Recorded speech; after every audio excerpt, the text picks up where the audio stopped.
I'm just now getting used to this thing. I don't really know how to work it that well, so apologize, everybody. And the reason I'm putting these on here is because I have pastors that are going over my teaching to make sure that my doctrine is sound. I wouldn't be doing it if I thought it wasn't, but it's still always good for a pastor to have a board above them. It's vital, actually. The thing here.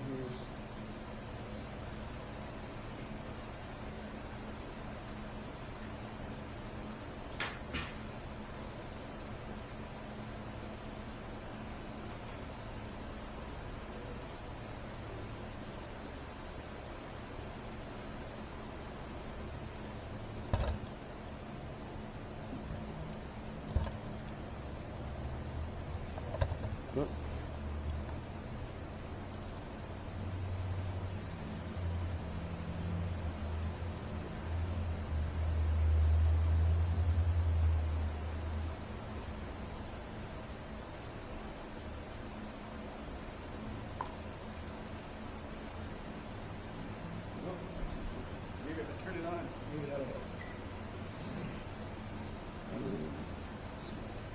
Can you guys hear me pretty good? ¿Sí escuchan con eso? ¿Está bien con eso? Ok, gracias. Looks like the camera's a little crooked. That's all right. So this is from this saying right here, shall not the Lamb receive the full reward for his suffering on that rugged cross? This is from a group of missionaries, two boys from England who, it starts with an M, Marvian, I can't remember the name, but there was an island somewhere, I believe in the Pacific, where there was a guy that owned the island, and he had, everybody on the island were his slaves, and he wouldn't allow anybody come and preach the gospel. And so if your ship was wrecked near that island, he would incarcerate you on this island so that you couldn't preach the gospel to anybody, and you'd have to sit there until another ship came to rescue you. And I believe the island was Marvian.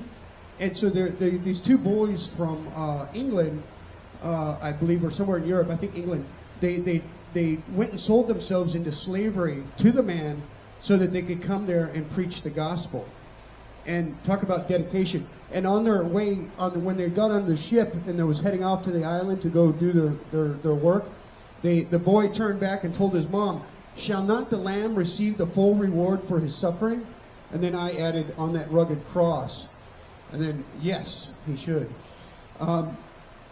This is the first verse God caused me to memorize, is to bring every thought into captivity to obedience of Christ. De sacan todos los pensamientos en captividad de Jesús Cristo. Eso es muy importante, esto. And then today I kind of wanted to go over some things that Scripture says about the mind, because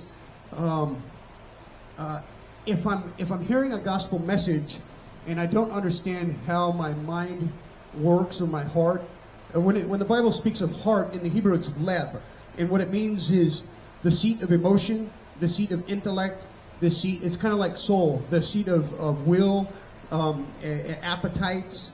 And so the heart, it says in Genesis 6:5, the Lord saw how great the wickedness of the human race had become. And I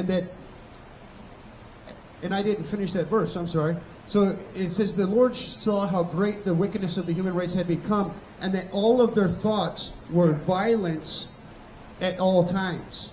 And so Scripture says that he regretted making, or he repented of making them, right? God was sorry that he had made them, and and so it's important for us to know what God says about our heart and our mind. So, and again, in the word heart, it means the core of our being, right? This is what it means, the everything that I am. And so God says that in Jeremiah 17:10, 9 through 10, it says, the heart is deceitful above all things and desperately wicked. Who can know it? And then God goes on to say, I, the Lord, search the heart, I test the mind, even to give every man according to his ways, according to the fruit of his doings. So wicked here, the word wicked, is one of the most powerful, it's the closest thing in Scripture that you can get to a curse word. It means somebody that is utterly worthless to God, useless. And God says that his wrath hangs over the wicked or the unconverted constantly. He's angry with the wicked all the day long. And I want you guys to know these things, because the more we know about God, the more, and his gospel, the more we are able to appreciate it. See, because if I create for myself this utilitarian Christ, and God made me in His image, and then I turn around and make a God in my own image, and I worship a God of my own liking, then I'm not worshiping God. I'm worshiping a figment of my imagination. And a lot of people, they've created for themselves this false God of love, but with no justice. And so love without justice isn't love. We went over this yesterday. I don't know if you guys, if I articulated myself well enough, but if you have a judge, if you went home and you found that your entire family were slaughtered by Jeffrey Dahmer, and then you tie him up and you call the police and they come and they take him to jail, and then you after a while you go to court, the guy's got his day before the judge in court, and you go there and the judge says, you know what, I'm slow to anger, I'm kind and patient, forgiving iniquity, transgressions and sins, and so I'm just going to forgive you and you're free to go. Would you not, wouldn't everything inside of you be like, what? This judge is more wicked than Jeffrey Dahmer, right? And because see, this plays on our sense of that's not fair. You know, there's one thing you don't have to teach children, and that's the sentence, that's not fair. We have this built into our being of just. We have a sense of just, written on our hearts by God. We call it this general revelation in theology. And so what may be known about God is clearly evidenced to them by what has been made. And so we all have a sense of moral rectitude in our hearts. We know that if we run a red light and we run some old lady over with a baby carriage, we're going to feel really bad about that because that's horrible, right? And so this is what we call general revelation. God has made these things known to us in our own hearts. General revelation is seen in all of creation. We can look around and glean certain things about God. Like I've said before, when you look at the eagle has one mate for life. So I can't say that. If I was unconverted, then I would stand before the judgment seat of God, and the eagle would rise up as a witness against me because he has kept one mate for life. The wolf does it, the dolphin does it, and another example is the bumblebee. The bumblebee uses the sun for navigation. In other words, it uses the sun as a magnetic pole for it to navigate through life.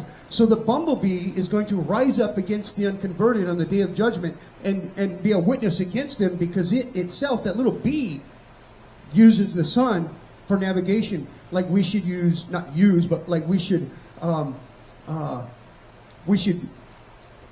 have Christ be the source of our navigation. An idol is anything that takes precedence in my life, occupies my affections, occupies my thoughts, and becomes a controlling factor for the decisions I make in life. This is an idol. And so